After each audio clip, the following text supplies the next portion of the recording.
This is my go-to setup for shooting top-down content, mostly watches and camera gear. It's clean, flexible, and built for speed. We have had multiple iterations of this setup. I use it, of course, for some YouTube stuff, but we are also using it for client work, quite specifically shooting watches. And in this video, I will show you the gear that I have used in the setup and also how it works. So let's get into it. And a quick heads up, this video is not sponsored, but there are a few of these items that I am using that were gifted to me by the companies. That being said, there is no affiliation here, and if they hadn't sent over the products, I would still have bought them and used them because they are genuinely useful pieces of gear. And it is something we actually use on a weekly basis.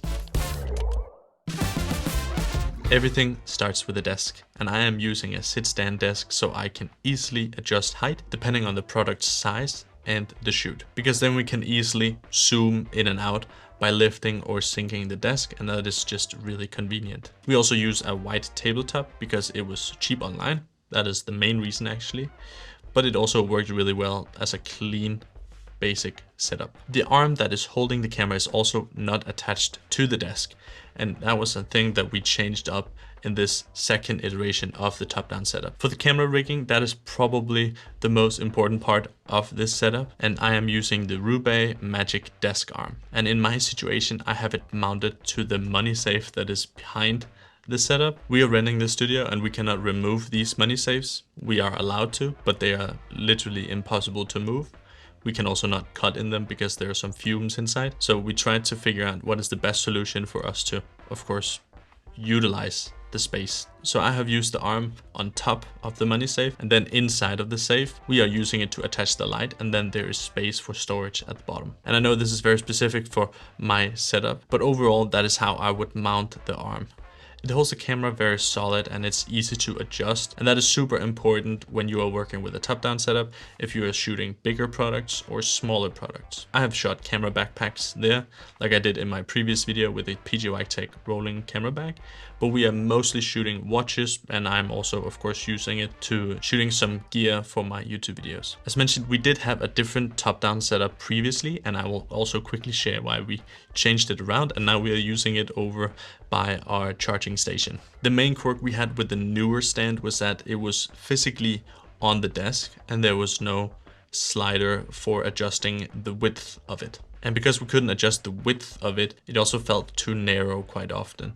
So we couldn't film bigger products in the 16:9 aspect ratio. And the last thing that I mentioned was that this newer stand was standing physically on the desk, and we are using this desk for many different things in the studio. So we had to take it off and put it back on. And right now I'm actually using the same desk for this setup, and I wouldn't be able to easily do that to roll the desk over here if I had the previous setup. A key factor for a good top-down setup is the lighting and the diffusion of that light. Right now I am using the Amaran 200D as my key light and the Aperture Light Dome Mini 2 as my first diffusion. It's not really needed to have a second layer of diffusion, but we have chosen to do that to make it just a little bit softer. I think if I had to choose a different light now, I would probably go with the Shuyin G200 because it's powerful, but also because the switch to turn it on and off is not on the back of the light. So right now with the Amaran light, I have to go in and try to figure out how to turn it up and down if I need to. And the Shuyin light that I'm talking about, I would be able to have it on the side, and it would be much easier to turn it on and off, but also to adjust the brightness. To soften the light even further, we use a basic 5-in-1 diffusion panel, and this one is pretty cheap from Amazon. It is, I think, 120 centimeters by 90. And to be quite honest, this one was pretty annoying to set up, and it's not something you just set up and take down. So if you're planning on making a permanent setup, that's a good solution. That works really well for us. But if you're planning a setup where you have to take it down and set it up, I would probably recommend the foldable kinds. I have one from K&F and it works really well also. And I use that if I need to bring my top-down setup on the go. And I did that in Switzerland earlier this year, and it also worked really well creating the soft light. So if you need a setup that is easy to take down and set up, that's probably what I would go for.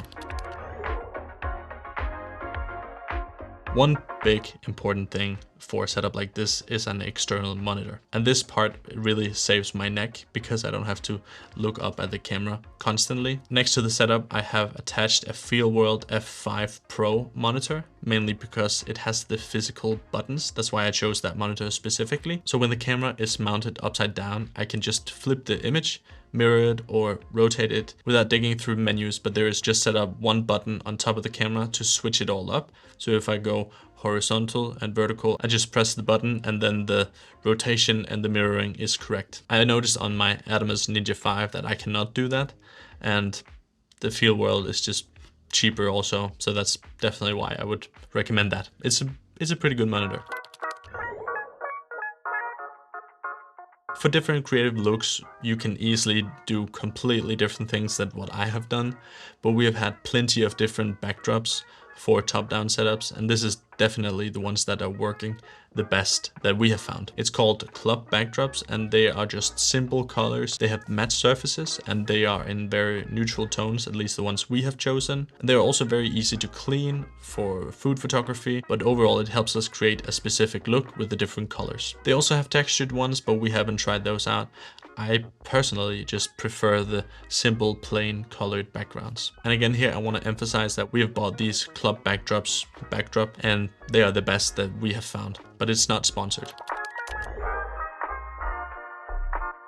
Of course, this is just an overview of the different things and the different gear that we are using. So I also want to quickly mention some of the accessories that are helping us achieve a very efficient workflow. Here in the studio, we are heavily invested in the Falcam ecosystem, and that is because it's super handy for us to mount any camera we have in the studio, vertically or horizontal, in this setup. We're also using the Ulanzi pan tilt head on the Roubaix arm, so it's fast and easy to adjust the angle of the camera if I need to micro adjust it. I even made a YouTube video previously explaining more of a long-term review with this setup, with their gear, with their cages. So if you're interested in that, you can check it out. We've also used plenty of different magic arms and clamps to hold up the diffusion, the light and the monitor. So I won't go into too many details here because depending on the setup you want to create and where you want to create it might be different than ours. But the clamps and the magic arms we are mainly using are from Manfrotto, and they have worked super well.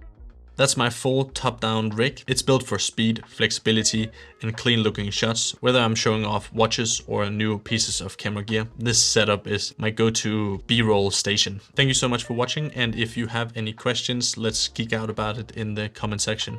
Thank you.